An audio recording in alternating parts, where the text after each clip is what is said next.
بصوا يا جماعه، عملت بقى الكوبايه دي. الكوبايه اللي في ايدي دي سحر، عايزه اقول لكم بصوا حاجه كده خيال. كوبايه هتستغنوا عن ادويه كتير بسببها، وهتستغنوا عن حاجات بتشتروها بمبالغ كبيره. في الزمن اللي احنا فيه ده طبعا لازم توفري. بدل ما بتروحي تجيبي شريط البرشام مش عارفه بكذا، لا هتستغني خالص خالص عن الكلام ده. هتعملي الكوبايه دي هتغنيكي عن حاجات كتير خالص. تعالوا اقول لكم الكوبايه دي بتعمل ايه وهنعملها ازاي. بس الاول كده نسمي الله ونصلي على رسول الله. اللهم صل وسلم وزد وبارك وانعم عليك يا حبيبي يا رسول الله. بصوا هنا معايا ايه: فصين توم صحيح ومعلقه كمون. عارفه دول هتعملي بيهم حاجه كده خيال. حاجه بصوا، فصين توم صحيح ومعلقه كمون، هتعملي بيهم حاجه مش هتستغني عنها بعد كده. حاجه هتخليكي تدي الوصفه لكل الناس اللي حط بتحبيها وكل لايك. الناس اللي بتعرفيها. بس حطي لايك زي مالك ما بيقولك كده الاول قبل ما نبدا نعمل الوصفه بتاعتنا. مالك بيقول لكم حطوا ايه؟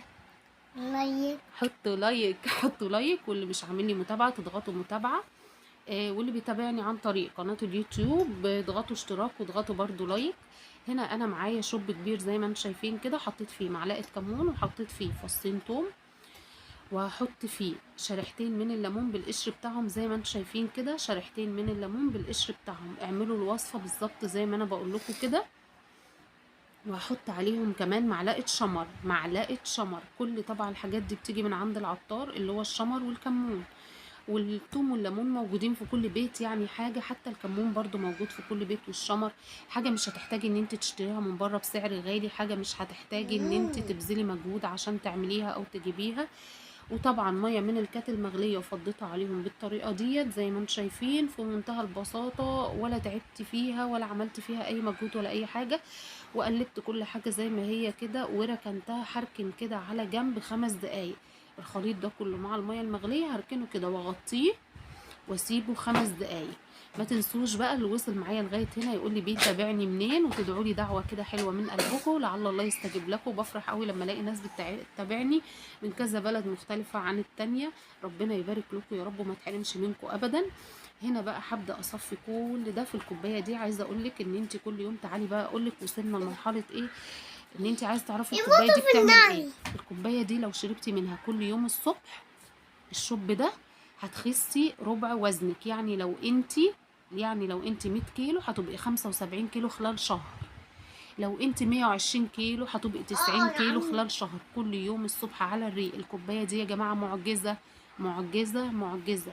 حاجه كده خيال. حاجه كده جميله. ولا تروحي تجيبي بقى علبه برشام تخسيس بمبلغ وقدره، ولا تروحي الجيم وتدفعي مبلغ وقدره. الكوبايه دي كل يوم على الريق ماما هتخسي الحلم. ربع وزنك. ربع وزنك. يعني لو انت 100 كيلو هتبقي 75. لو انت 100 كيلو هتبقي 75 كيلو. لو انت 120 كيلو هتبقي 90 كيلو. انت متخيله الكوبايه دي هتعمل فيكي ايه؟ الكوبايه دي هتشربيها وهتدعيلي. وعايزه اقولك لو لقيتي الطعم بتاعها جزع شويه مش قادره تشربيه، لان هو طعمها عارفين عامل زي طعم، عارفين الدقه بتاعه الكشري، المززه اللي احنا بنحطها على طبق الكشري دي عشان نشربها. طعمها مقارب ليها بس مش المزازه الجامده التانية، لان التانية بيبقى عليها خل. لو لقيتي الطعم ان انت ما انتش قابلاه شويه تقدري تحطي عليها معلقه عسل نحل صغيره وتشربيها كل يوم على الريق. هتخسي ربع وزنك وهتدعيلي هتدعيلي هتدعيلي. لو انت 100 كيلو هتبقي 75. لو انت 140 كيلو بقى هتبقي 100 كيلو او 105 كيلو بس هتخسي ربع وزنك. وصفه متجربه سهله بسيطه. ما فيهاش. بصوا انا بشربها قدامكم عشان ما حدش يقول ايه انت عامله الوصفه وانت اصلا ممكن ما يجيلكيش نفس ان انت تشربيها من طعمها. انت دقتيها طعمها عامل ازاي. انا شربتها وشربت الكوبايه كلها. بس ما قدرتش طبعا ان انا اكمل كله في الفيديو قدامكم عشان ما اطولش عليكم. اسيبكم بقى في رعايه الله وحفظه. مع السلامه.